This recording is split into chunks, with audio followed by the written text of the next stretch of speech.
كانوا قليلا من الليل ما يهجعون. آج اس کے تعلق سے بیان کی جائیں گی، تھوڑی ترتیب سے گفتگو ہوگی، تو میں چاہوں گا توجہ سے آپ سنیں، اور اگر آپ جمعے کے خطبے کا جو اہتمام ہے اس اعتبار سے کہ جیسے عبادت کے لیے خصوصی توجہ درکار ہوتی ہے، بیٹھنا ہوتا ہے اور اس میں لغو کام نہیں کیا جاتا، تو وہ عبادت کا تصور بھی آپ کے ذہن میں ہوگا، اور پھر تعلیم سیکھنے کا تصور بھی ہوگا، تو یہ نور علی نور ہوگا. تو میں اس کے لیے چاہوں گا کہ توجہ سے چند باتیں ہو جائیں. اور ظاہر ہے یہ بہت لمبی تفصیلات ہیں، میں پوری تفصیلات بیان نہیں کر پاؤں گا. چند پہلو جو میرے نزدیک زیادہ اہم ہیں ان کو خاص طور سے میں بیان کروں گا. سب سے پہلی جو بات میں آپ سے عرض کروں گا، معاملہ اس وقت تھا کہ جب آدمی ابھی اس کی روح قبض نہیں ہوئی ہے اور وہ آخری مراحل سے دوچار ہے، چاہے وہ بستر مرگ پر اپنے گھر میں پڑا ہوا ہے یا وہ کسی ہاسپٹل میں ہے، وہ وقت اس کی زندگی کا اہم ترین وقت ہے،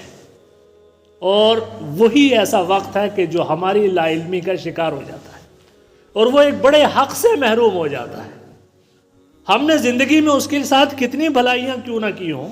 کتنی اچھائیاں کیوں نہ کی ہوں، لیکن اگر اس وقت اس کے ساتھ کوتاہی ہو رہی ہے تو یہ معمولی کوتاہی نہیں ہے. تو ہم اگر اس کے اعزاء ہیں، اقربا ہیں، قریبی ہیں، رشتہ دار ہیں، بھائی بہن بیٹے کچھ ہیں، یا ہم اس کے دوست احباب ہیں، ہماری یہ ذمہ ایک فرض اور اس کا حق ہے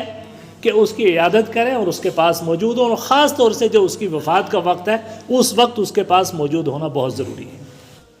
چونکہ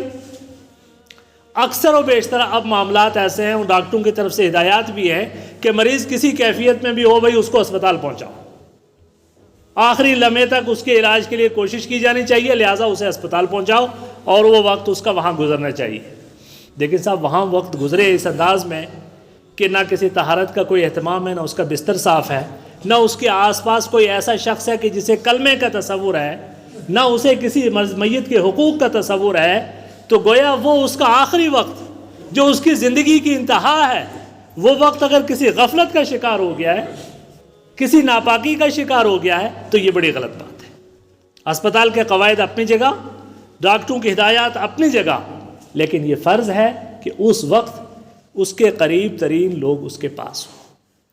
اور وہ لوگ زیادہ قریبوں کو دین کو سمجھتے ہیں،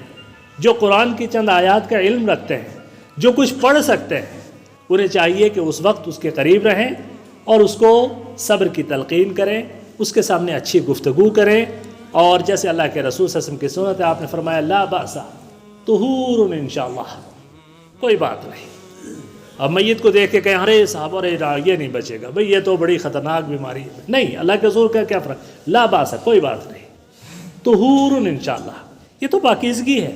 بھئی آپ کا بیمار ہونا پاکیزگی ہے. آپ تصور کیجئے کہ ایسا شخص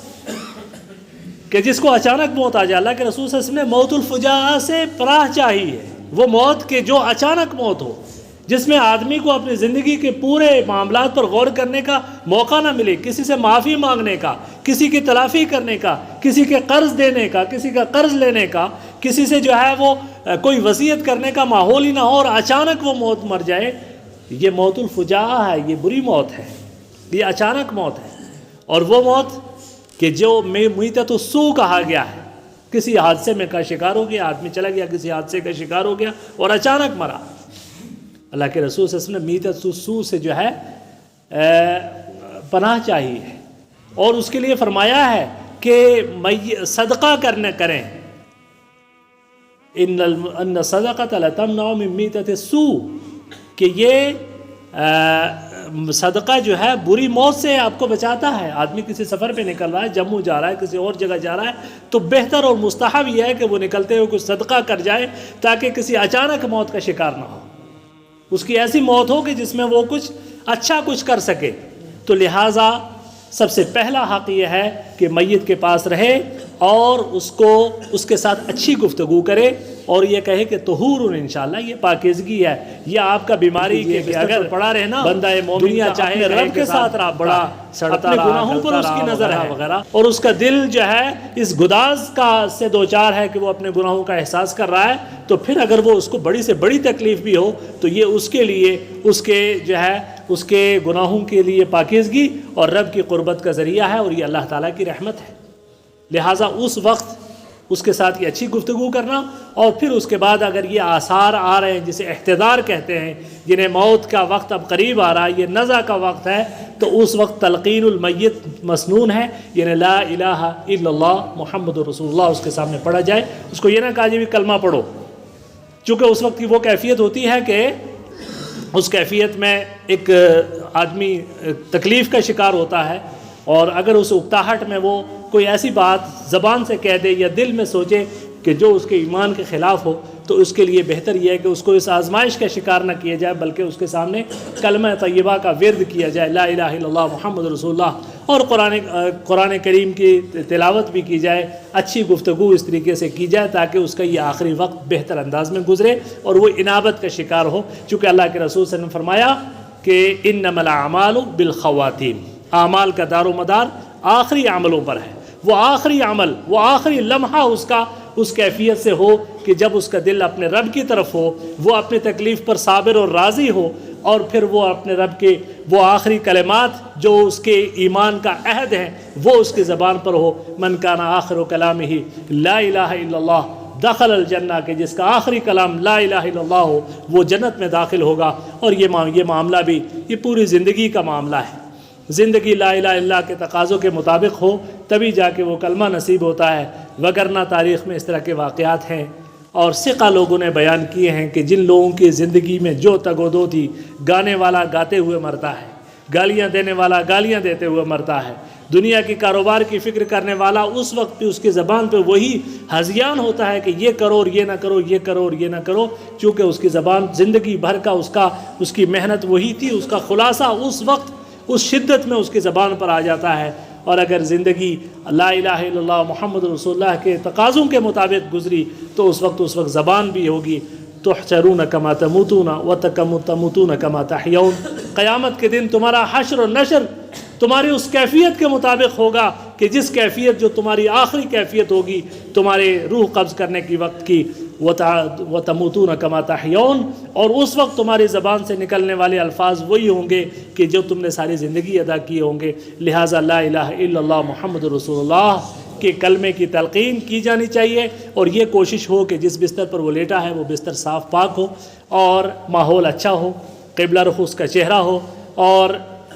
اگر کوئی اس وقت فواحش اور منکرات کی کوئی چیز، کوئی گانے کہیں چل رہے ہیں، کوئی ایسی چیز جو غلط ہے، بے پردگی کا کوئی ماحول ہے، چونکہ اس کے فرشتے آ رہے ہوتے ہیں، اس وقت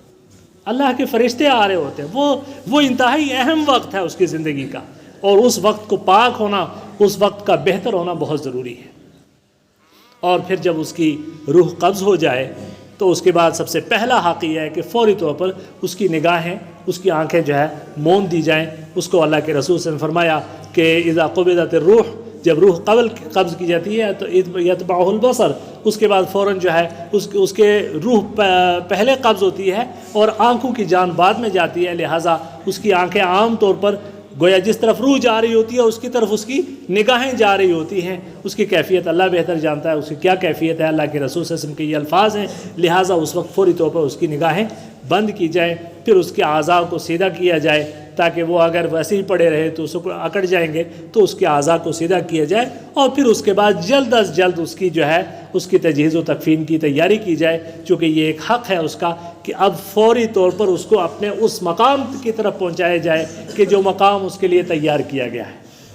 جو مقام اس کے لیے تیار کیا گیا اس مقام کی طرف اس کو لے جایا جائے۔ میں ان تفصیلات میں نہیں جاتا کہ روح قبض کرنے کی کیفیت کیا ہوگی، فرشتے کس انداز میں گفتگو کرتے ہیں، وہ ایک الگ موضوع ہے، وہ کبھی گفتگو ہوگی۔ تو میں عرض کر رہا تھا کہ اس کے بعد فوری طور پر اس کی تجہیز و تکفین کی تیاری کی جائے، اس میں غیر ضروری طور پر تاخیر نہ کی جائے، بلکہ فوری طور پر اس کو اس مقام تک، چونکہ اللہ کے رسول صلی اللہ علیہ وسلم نے فرمایا کہ جب تم میں سے کسی کی وفات ہو جاتی ہے تو اس وقت وہ کہہ رہا ہوتا ہے، اب اس کا وہ کہنا کیا زبان حال سے ہے یا زبان قال سے ہے، اس کا علم اللہ تعالیٰ کو، اللہ کے رسول صلی اللہ علیہ وسلم کا یہ فرمان ہے کہ اس وقت وہ کہہ رہا ہوتا ہے کہ مجھے لے جاؤ میرے اصل مقام کی طرف، چونکہ اگر وہ اہل جنت میں سے ہے تو وہ دنیا کے اس آلائشوں سے بھاگ کر فوری طور پر اللہ کی ان نعمتوں میں داخل ہونا چاہتا ہے، وہ جنت میں اور اس اللہ کی نعمتوں کا سے لطف اندوز ہونا چاہتا ہے اور وہاں جانا چاہتا ہے، اس کو فوری طور پر اس کا حق ہے کہ اس مقام کی طرف اس کو لے جایا جائے۔ اور اگر اللہ نہ کرے معاملہ اس کے برعکس ہے تو بھی اس کے جو ہے اس وقت اس کو فوری طور پر اس مقام، اس جو ہے انجام کی طرف اس کو لے جایا جائے اور اس کی نحوست سے بچایا جائے، یہ بہت ضروری ہے۔ اور اب معاملہ اس کا